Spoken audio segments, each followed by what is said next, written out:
Hello, everybody, and welcome to our weekly roundup of blockchain gaming news. Today is Friday, the 4th of October. I'm your host, Jenny Jordan. With me is co-host John Jordan. Hi, John. How are you? 4th of October. Wow.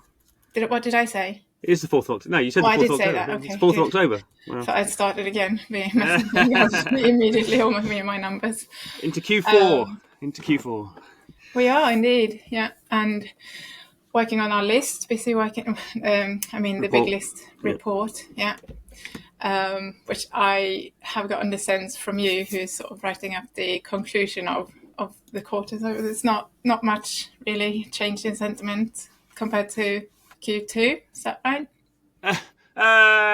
No, I guess it's sort of a continuing trend of when sentiment changed in Q2. There's always, I guess it's interesting. There's always a few sort of specifics, but I wouldn't sort of say they're trends. Clearly, the trend remains sort of negative. Mm-hmm. Now, with Bitcoin sort of and general crypto sentiment having been quite on the up recently, have you seen any changes in kind of gaming tokens and that following suit, or has that not been impacted really?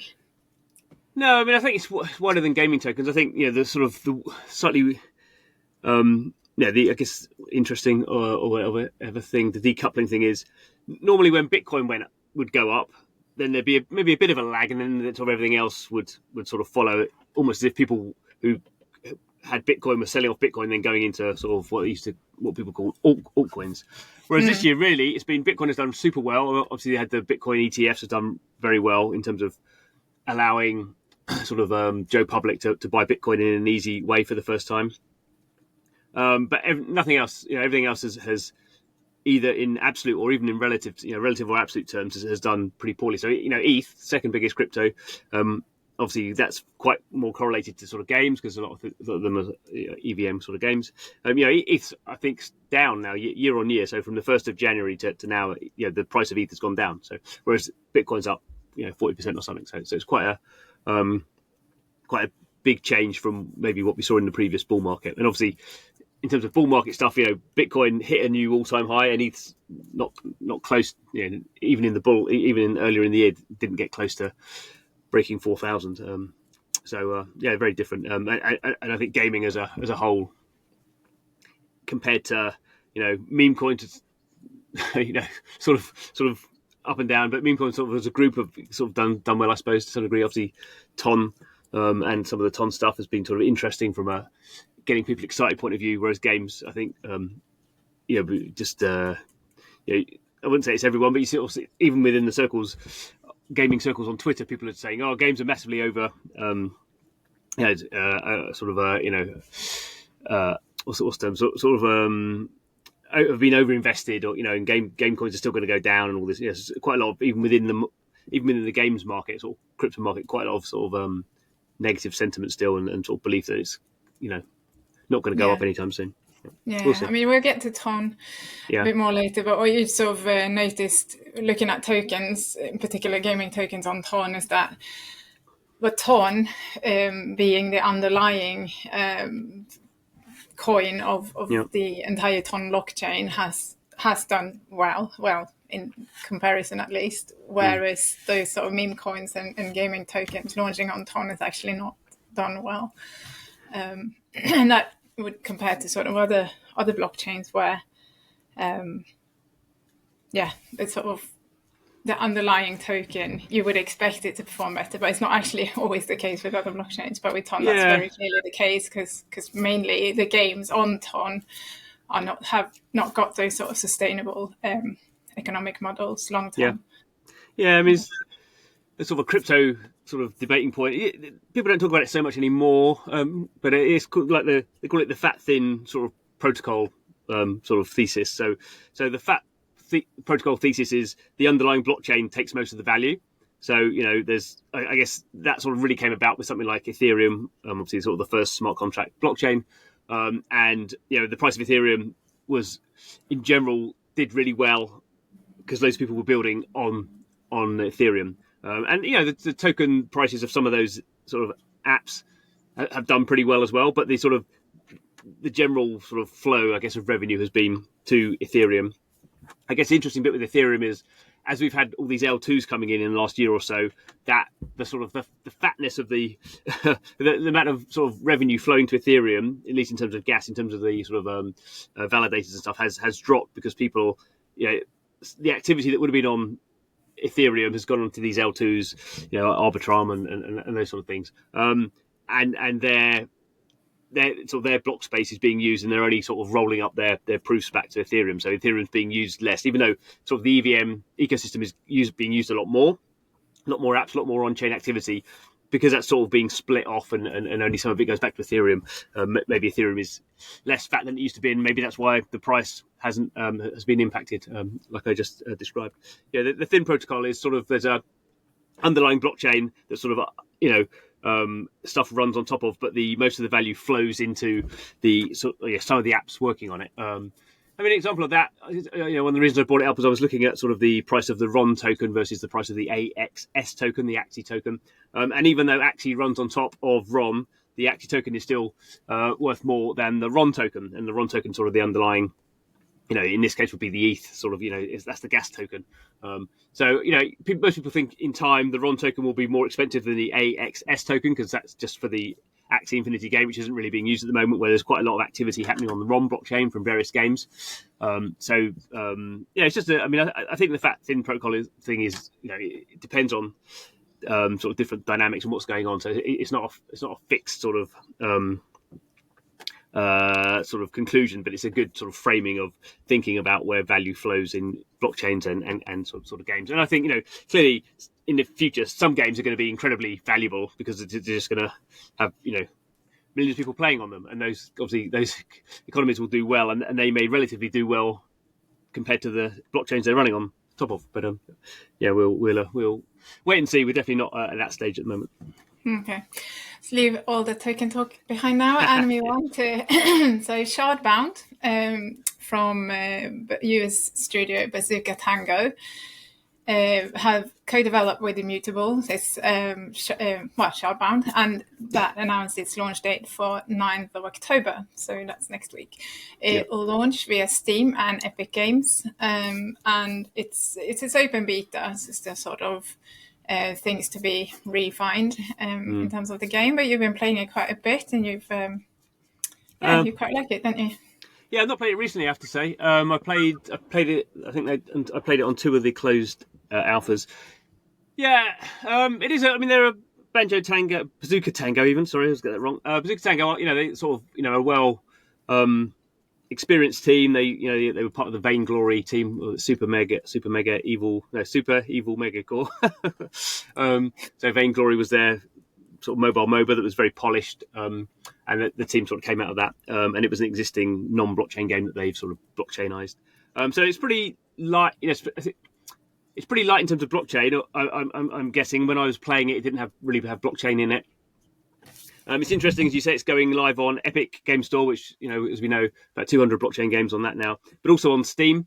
Obviously, Steam doesn't allow blockchain directly, but obviously what they're doing, what a lot of people are now doing is, there's no blockchain integration in the Steam client, but you can sort of connect to your wallet, in this case, be the Immutable Passport wallet.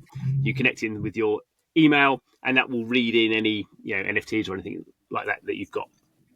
So it'd be pretty lightweight in terms of blockchain. I imagine on Steam they'll get review bombed for people complaining it's a blockchain game, I hate it, NFTs, destroy the planet, all that sort of stuff. So that's the sort of problem with Steam is not that you can't distribute for it. It's just that there's a whole minority, but quite vocal minority, that go around smashing your review score. Again, you say it's an open beta, so I think for this game it's a slow build. I think it's a good quality game. It's like a lot of these ones are these days. It's a sort of deck building, turn-based game. That makes it quite slow. So when I was playing, I wasn't the best player, but it was like 20 minutes to half an hour per game. So that's a sort of pace that appeals to some people, but maybe it's not quite what the sort of mass market sort of want. So I don't think it'll be, and I don't think they would have put it out as this is going to be like the next Call of Duty.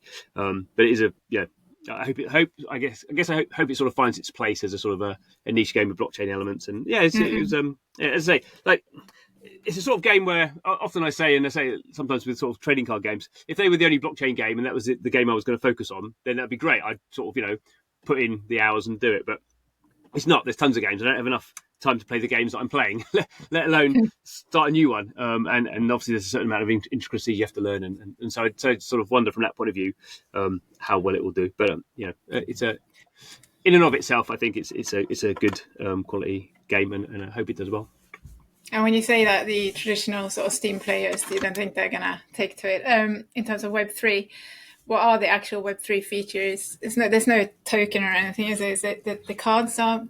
I have to say I'm not entirely sure. I would imagine, the cards are going to be NFTs. I think them. I'd be surprised if there's not a token at some point. I think you're right. I don't think they've really mentioned that sort of stuff.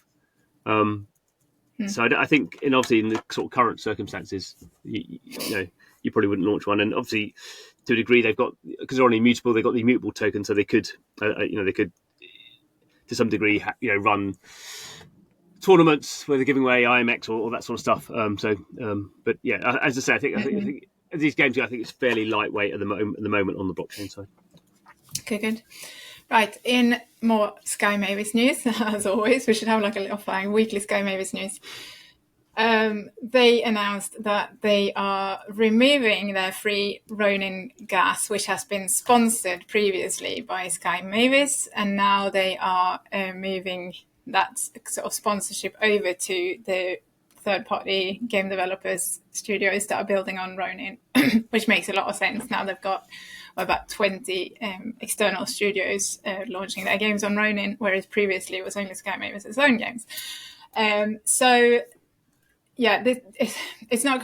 Sky Mavis will still sponsor sort of the first five initial, I think, transactions to get people sort of to sign up for the Ronin waypoint, register for that first of all, and then obviously to help people to get started trading on the Ronin blockchain. But yeah, it's a significant change, but equally it probably won't be such a significant. It seem like a significant change to the end user. Do you agree with that, or?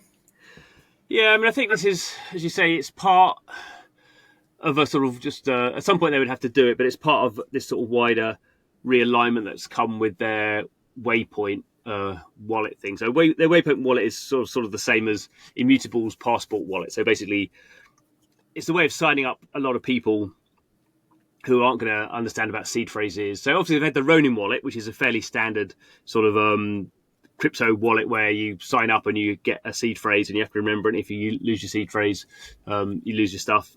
That's what the Ronin wallet, and the Ronin wallet's had a couple of million signups. I can't remember. That's been fairly successful certainly as a mobile wallet. But if you want to onboard a whole bunch of people just playing games, you need something a bit easier. So sort of have these single sign-on wallets where you sign in with your email or with social logins. And those are smart contract wallets, so they don't actually have a seed phrase. That's not how they are designed. But they call them MPC wallets. So I can't remember what it's called, multi something, blah, blah. Anyway, it's a way of, there's no seed phrase. And if you lose access, you can sort of recover it in various ways. So there's sort of like there's different sort of agents who hold.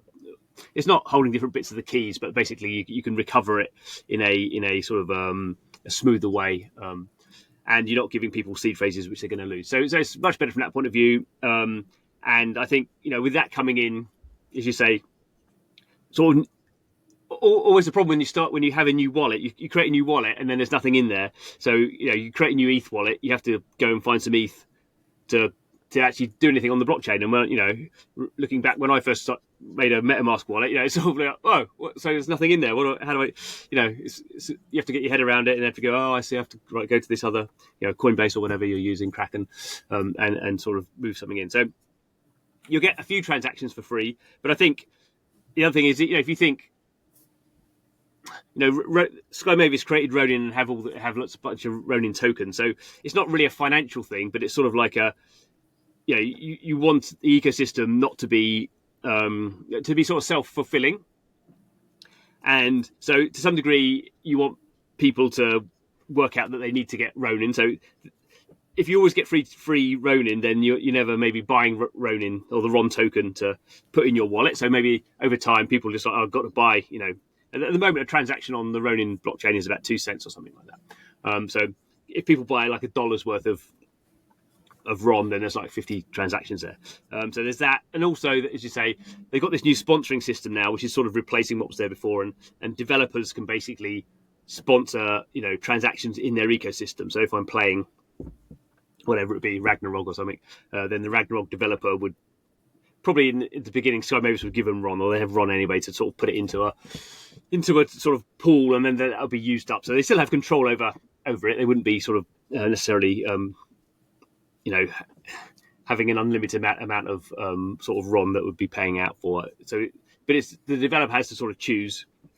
And maybe the developer could sort of filter it and say, I'll pay for these transactions, but not these transactions. So you can play the game if you need to do something in the game. But if you're selling your NFT, then you have to pay for it. If you're buying an NFT, maybe we'll pay for it. So there's what you can have sort of various incentives within there. But I think it's just a long-term thing that they're going to have to sort out. As you say, it won't be significant. I don't think it's certainly on the RON price. It may be interesting in the sense that, it is adding friction into the system. So, we'll sort of see, but as I say, I don't think it's massively significant in the big scheme of things. Mm-hmm. Okay. So moving on. Sorry.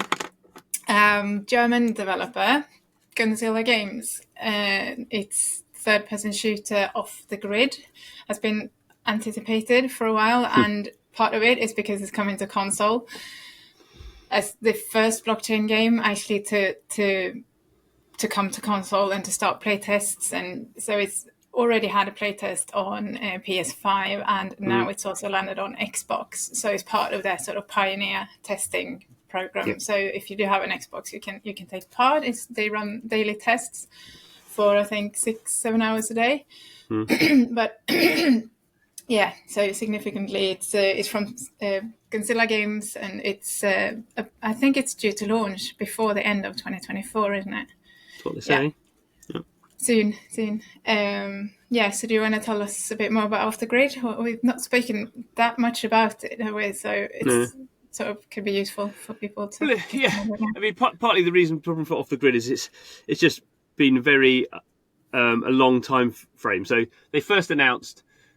They've always said they're a PC console game. They're from basically they're the old, if people know Crytek, sort of very well known PC shooter game company, sort of German, and they did the Cry engine that was sort of very well known for PC shooter games. Crysis was one of their big games. So anyway, it's that team. So they've raised over $100 million to make this battle royale shooter. They've always said they're going on console. A year ago, they sort of announced. I think they got an official page from Microsoft saying they were coming to Xbox. And then sort of since then, crickets. So, obviously when you're dealing with consoles and you want to get launched, there's a whole bunch of sort of, Q&A you have to go through and legals, and probably the blockchain side of that has complicated all that. So as you say, they're running on they're using what used to be called a subnet, but now are called Avalanche L1. So it's an Avalanche-based blockchain called Guns. It's their own blockchain. They've sold loads of validators to various investors on various with various metrics of success. We'll have to wait and see what's happening there. Delphi, very well known in the space, of just wrote this big thing. Piers Kicks wrote this big thing about how they're the biggest validator and it's the biggest check he's ever written, and how he thinks Off the Grid is going to be the best game ever, and blah blah blah. So there is, as you say, quite a lot of enthusiasm for this as the first console game on blockchain, and as a game that I've not played it. I think very few people have played it, but a game that's sort of assumed to be of very high quality. Probably the closest thing blockchain has to AAA, and they are a team who can produce AAA games. So. I guess what we don't know is how the blockchain bit sort of integrates, because obviously you're running through, infrastructure from Sony on one side or Microsoft on the other for Xbox, and so how's that going to work out in terms of like getting and minting NFTs? So NFT, you basically have these characters in the game, and they have this removable arms and legs. So every character has two arms and basically legs as a set. and they're sort of cyborg, so you can sort of, your loadout is, you don't load out a gun, you load out 2 arms and a leg, and you can have like, different weapons and different sort of grappling hooks and different sort of stuff. And when you're fighting people, you can blow off their arms and nick them. And if I've not played it, so this is just sort of what I've heard, what I've read and seen in videos. So it's quite interesting from that point of view, but we don't really know how the blockchain's going to integrate. We presume it'll be, they'll create a wallet for you, but they also have their own Guns wallet, which is a mobile wallet that you can actually, that's been live for over a year. So there's just quite a lot of unknowns. Again, going back to sort of Steam, there is the whole unknown that the first blockchain game goes live on consoles, and is it promoted as a blockchain game? Do we have a whole bunch of people, I'm sure we do, review bombing it and going, awful, terrible, NFTs, destroying the planet, grift. I'm sure there'll be that sort of thing. Maybe it's a really good game. What? Do people still say that? Oh, NFTs destroying the planet. All right. Yeah, of course they will. I guess hopefully, what we hope is it's a really good game and people just sort of play it, and there'll be some sort of initial backlash, and then people just go, it's a really good game. And I guess what we're hoping is it's one of those games that educates people that NFTs are not, you don't have to pay thousands of dollars for them. They can be 50 cents, and you can get them for free in the game, and you can trade them, and you can they're just digital assets. There's nothing magical about them. So hopefully it's that. I guess the fear is that it's a total flop and they've spent $100 million, and just one, it could be a flop because the backlash against blockchain games means no one plays it, and just enough people slag it off that it never gets enough it never gets enough community going in the early stages to sort of build network effects. That could happen. It could just be a terrible game. We don't know. I'm not playing. People haven't played it, so we just don't know. We have a lot of not much insight into that. And the other thing is, just taking blockchain aside, in the game space at the moment, it's really, really difficult to launch new games. So, they've sort of famous. There's just lots of games companies who have spent hundreds of millions of dollars making these games, and they've launched them, and they've just totally failed. I mean, just literally no one's playing them. There's one game the other day where they just did an update and there were 300 people playing it on Steam or something. It's just it's just really, really, really hard. There's so many games out there. People love certain sort of games that have been around for a couple of years. They have really baked in communities who they will try new things out, but they basically know these are my go-to games. And in the shooter field, in particular, obviously in the sort of battle royale, there's Fortnite and Apex Legends and all there's tons and tons of stuff. So I don't think it's trivial that Off the Grid will be a success. But again, it's different to Shardbound. It's a mass market game, so there is quite a lot riding on it. So obviously, hope it does well. But we'll. Yeah, as you say, it's out before the end of the year, so we're going to know pretty quick. Yeah, no pressure. Yeah.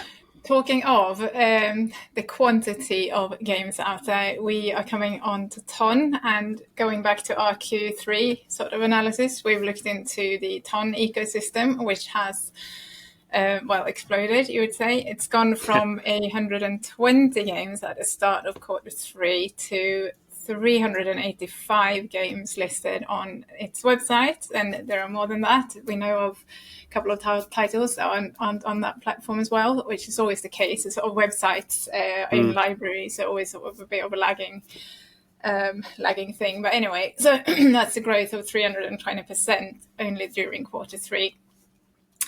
The sort of funny thing is that there is still not a big diversity really amongst the games, when you say, because there's only so much mini games on Telegram can do, and a lot of them are sort of companion or sort of side games launched as a way of trying to attract players to sort of main games that are not on Ton or Telegram. But this sort of trend is only, I would say during this last sort of quarter of 2024, maybe even into 2025, is only going to increase. That's the sort of sense I get. And the press releases getting sent to us, the amount of new Telegram games a week. I mean, staggering. I mean, as you sort of said, it's partly because these games are so simple to make. So compared, they are very much the hyper casual games of hyper casual mobile games came in, 5 or 6 years ago. they were just very simple, very compelling games that you played for a day. At most, really. Yeah, they weren't designed to have sort of deep hooks. They were mainly advertising. Sort of revenue was mainly from advertising rather than in-app purchase. And the whole point was they played really well to a younger demographic who didn't want a complex RPGs. They just wanted to like tap on things and they'd be fun and memey and all that sort of stuff. So Telegram is exactly that. Telegram mini apps, as Telegram calls them. Obviously, because all Telegram accounts can get a Ton wallet now. That's the sort of why crypto people are interested, because you can make these or in many places you can just repurpose existing, mini games or hyper casual games. So Catizen was a game on China, was it on WeChat, I think. There's all these instant games have been knocking around for ages. Now it's just HTML5 basically, so you can just like stick them into Telegram and get people playing them. And because they have wallets, you can sort of do these airdrops. Obviously, Hamster Combat is the big one. That airdropped to over 130 million wallets, small, tiny amounts of his token, which have gone down in price a lot since. But that's the sort of virality that people want. And as I've discussed and argued with people, they just say there's no. Telegram is where the virality is. It may be loads of bots. It may be sort of very low retention. But there's still millions and millions of people out there because there's a billion accounts there. So we're going to see more of that. I guess the interesting thing is some of these apps, do have in-app purchase in them. So there's been an interesting mechanic where people are being incentivized to buy in-app purchases in these apps to increase their likelihood, increase their standing on a leaderboard, which means they're going to get more crypto tokens when the token drops. So that has been a way that people are directly monetizing. So people are almost like a pre-sale of tokens in a weird sort of way. So that's an interesting sort of one that we'll see how that plays out, because then it doesn't really matter what the retention is. You're sort of monetizing people. There's one app that we got a press release about, and they were saying 15% of their audience was monetized. And it's like 1 million players, so it's not 15% for a mobile game would be insane numbers. Normally for a mobile game you get 1 or 2% of people would spend money. So if you're getting 15% of a million, sort of that still not large amounts of money, but you can sort of see why people are so interested about this. So my view is quite skeptical. Some of these games are interesting to play for a couple of days, but it's hard to keep them going, I think, for more than a week. But I think with HTML5 and stuff like that, you can do more complex games now. So there have been some I've seen are pretty much like you would say native mobile apps. I think the problem is it's just Telegram as a platform. It's just very ephemeral. You're sort of looking at stuff. It's almost. I mean, I guess they could do this, but it's not like having an app on your home screen that you just there's that, I'll play that, and it sends you a notification. I mean, they can send you notifications. Actually, there's one Telegram game that I have been playing every day because it sends me notifications, and it's something else I'm looking into. And blah blah blah. So I think it can happen, but I think at the moment it's just everyone's just piling in to see what sticks. Yeah. And talking of Ton, they have launched their game on Ton hackathon. They started it in September, but it's, I think let's have a look so I get this right with the dates. It's open for registrations now, which closes on the 14th of November, and the last day of submissions 18th of November. But significantly, it's got a 4 million prize pool, which is the big contributor there is Ton Foundation and Ion, I think you say, the crypto payment provider. So yeah, that's the way they are trying to boost sort of and get new game developers in startups to build on Ton. And I guess the interesting thing there is whether we'll see kind of a new genre of games coming in, if it will be very much the same thing. So one thing I was going to mention when we were talking about the growth of new games on Ton is that those are often sort of new games created from scratch. And then when you look at sort of more gaming-oriented blockchains, Ronin has obviously also gained a lot of games during this quarter with this Ronin Forge program, which signed up 7 new game studios. But those were games that sort of already early on, but still they were there sort of already, and these are titles that we knew of already. And then obviously they had Tatsumiko, they've had which other one? Forgotten Runeverse came in Q3, I think. Yep. So there's that difference between sort of those kind of all-purpose huge blockchains versus kind of Ronin and immutable remix. Sorry, which is sort of gaming dedicated or gaming centered blockchains. So yeah, anyway, last thing we're going to talk about is Playful Studios announcement. It's been quite quiet around Playful Studios and their kind of what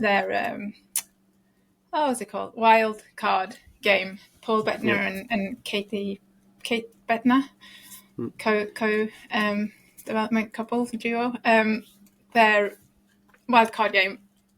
And there's a reason it's been quiet around it. It's because they've been building this sort of community streaming platform, Thousands, which was sort of unveiled via a Twitter Spaces yesterday, I think it was. So you've looked into that a bit.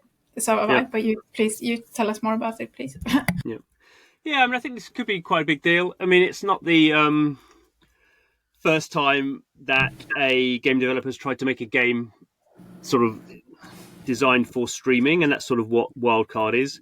So, I mean, Paul Bettner's sort of interesting. He's been around in games since he was 20. He worked on the Age of Empires strategy games, and actually one of the Halo Wars games. So he's done like 20 years in proper game development.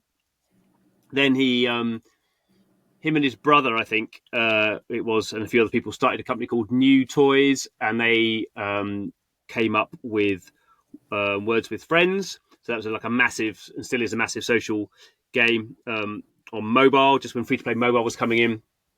That company got bought by Zynga for 53 million, I think in 2010, 2013, something like that. Anyway, 2010, I think.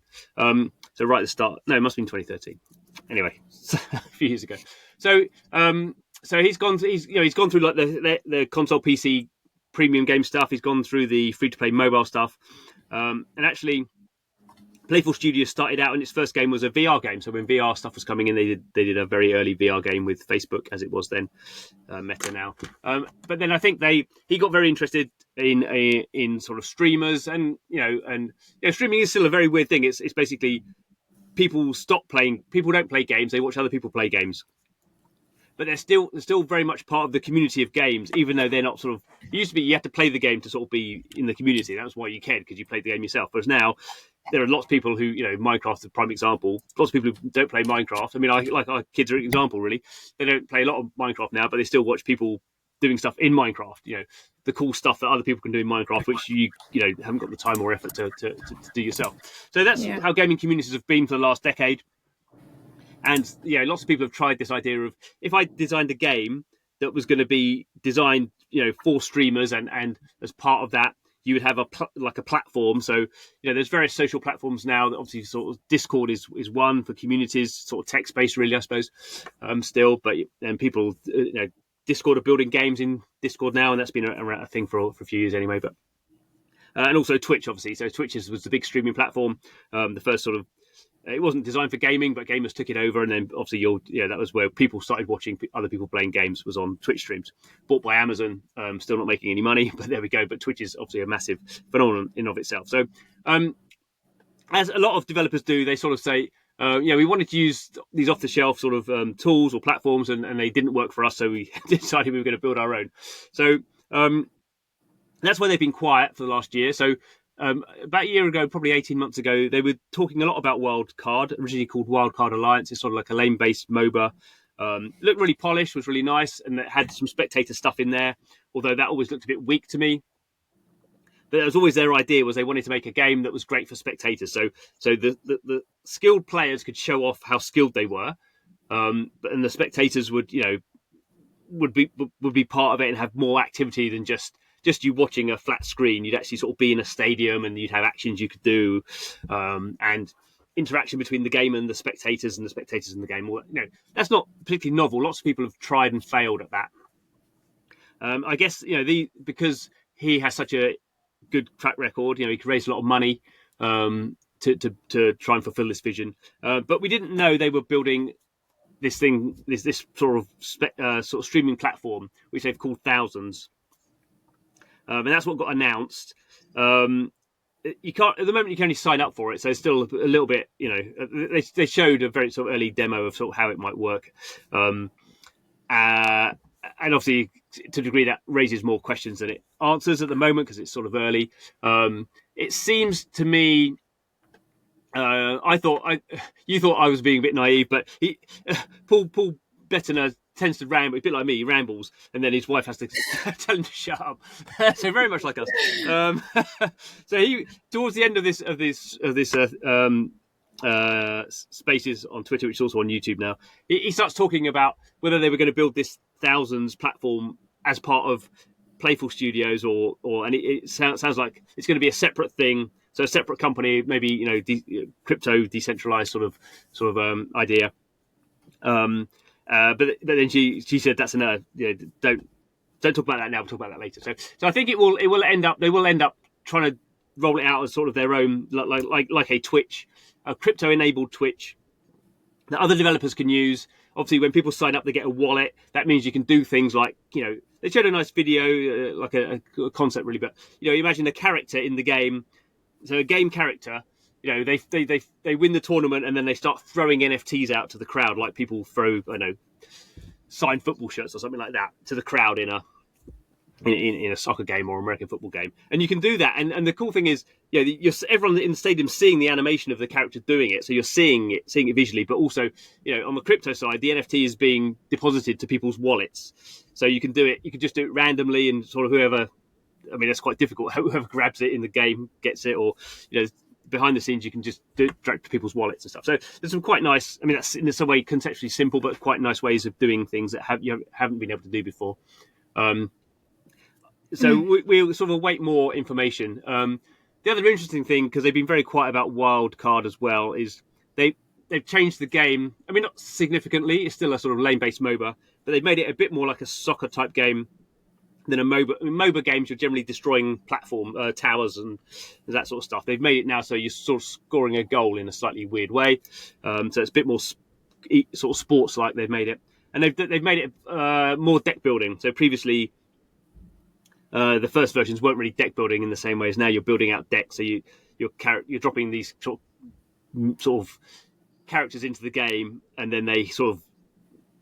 It looks like they're spawning minions based on these card systems, so that makes it a lot deeper, I think. So obviously they're trying to make the game always a better spectator sport and have it more sort of uncertain who's going to win. So the worst thing in a game is a game lasts for half an hour, but after the first 5 minutes who's going to win. That's pretty boring. So they want to make it so it's. I guess there's always a chance that someone can sort of make a great comeback. So. That's why they're building these deeper mechanics in. But I just think they are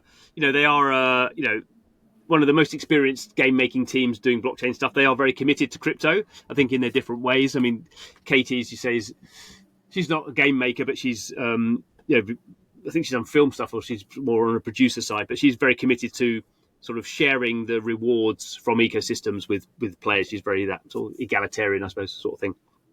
So I think it'd be great. Obviously, a crypto-enabled Twitch that people are building on top of is going to be a pretty powerful thing. And maybe, again, that sort of onboards people who don't know anything about crypto. So that I think it's good. So yeah, I think that's probably fairly significant news, really. Assuming it all depends that Wildcard is a good game. I say I've not played it. I've watched quite a lot of when they did some tournament stuff last year. I watched quite a lot of that. And it looked really good. I don't watch MOBAs at all. I don't play MOBAs. But this seemed to be take the sort of the deep strategy that you have in these MOBA-based games where there's different lanes and you're setting up different attacks and defenses and things can change quite quickly. And that seemed good as a game. It seemed a very strong game. So hopefully they can synergize that and the crypto and the streaming platform stuff. Good. Something John's positive about. Right. So on that note, let's finish off, and we'll see you all next week. Thank you. Next week. For tuning in. Bye-bye.